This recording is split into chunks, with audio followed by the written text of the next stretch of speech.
Bonjour et bienvenue pour ma vidéo news de ce mois de septembre 2017. Alors un mois de septembre 2017 avec une énergie un peu particulière puisque nous sommes dans l'énergie du pendu, la 12e arcane du tarot, qui a la particularité, comme vous pouvez le voir, d'avoir un personnage qui a la tête à l'envers et les pieds au ciel. On est dans un retournement de situation. Alors qu'est-ce que cela signifie? Eh bien, ce mois de septembre nous invite à vraiment aller écouter tout au fond de nous, à écouter notre corps, notre ressenti profond, notre petite voix intérieure pour se laisser inspirer, vraiment guider, être pleinement guidé par la vie, être dans un lâcher-prise aussi de notre volonté personnelle, c'est ça aussi qui illustre cette carte, pour vraiment passer à l'action de manière inspirée. C'est ça, l'action inspirée, c'est un lâcher-prise sur notre volonté individuelle pour se laisser pleinement guider par notre destinée. Alors, il y a un livre qui illustre parfaitement cette thématique, que vous connaissez peut-être, qui est La prophétie des Andes de James Redfield, où le personnage justement du roman va se laisser inspirer par des synchronicités, par des hasards entre guillemets de la vie,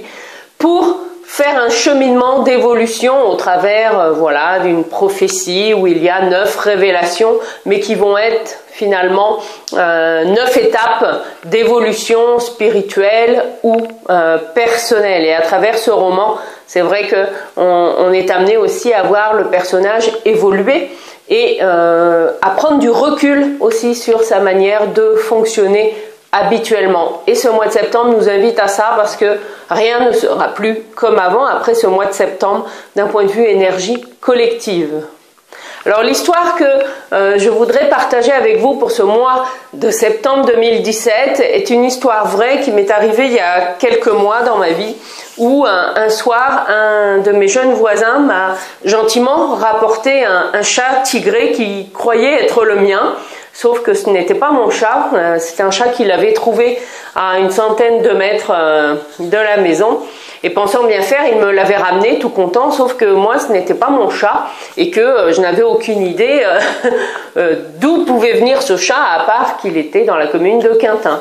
Donc le chat est resté toute la nuit autour de la maison, vous voyez bien qu'il était un peu apeuré, et puis le lendemain matin je me suis dit mais c'est pas possible, je peux pas laisser cette bête comme ça, on voit bien qu'il est perdu, mais alors là, aller retrouver les propriétaires d'un chat dans une ville de 3000 habitants, je ne savais pas faire, mais maintenant je le sais. Donc ce que j'ai fait, bien, je suis retournée voir mon jeune voisin pour savoir à quel endroit il avait trouvé ce chat. Donc il m'a indiqué un endroit à côté du lycée Jean 23 de Quintin.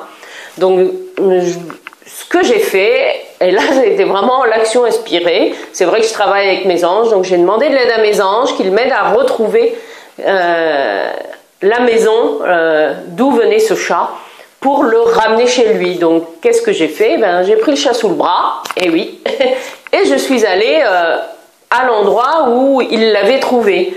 Donc j'étais accompagnée de mon neveu Antoine, on a posé le chat à côté de l'endroit, mais on voyait bien que c'était pas encore ça.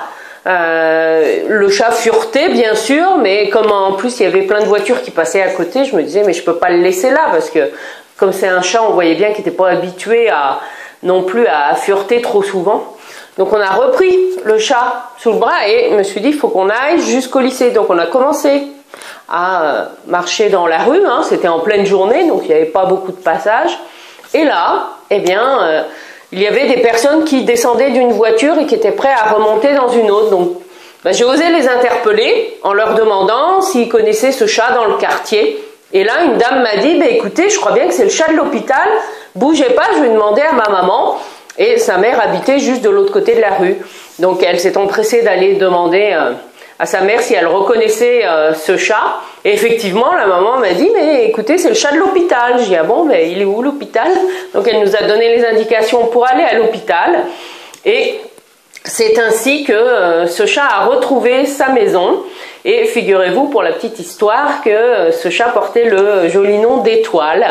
Donc comme j'aime à le dire, eh bien une étoile est arrivée à ma porte Et je trouve que c'est une belle histoire qui illustre justement l'action inspirée, parce que je peux vous dire que quand je suis partie avec le chat sous le bras pour aller en ville, je n'avais aucune idée, voilà, concrètement, comment j'y allais. Mais par contre, j'avais posé l'intention avant que, voilà, je voulais l'aider à retrouver sa maison, et c'est toutes ces synchronicités ensuite qui se sont mises en place.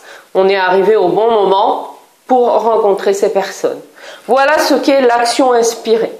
Alors cette action inspirée peut aussi parfois être parasitée par nos désirs, nos émotions, voilà, nos peurs, etc.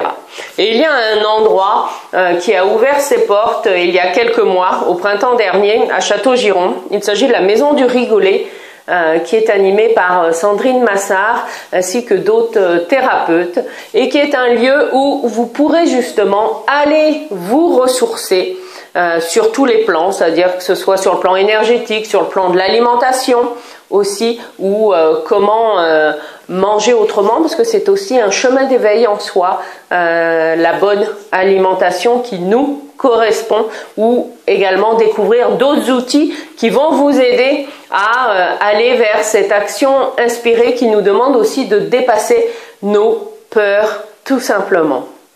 Voilà pour ce mois de septembre que je vous souhaite merveilleux, et je vous dis à très bientôt.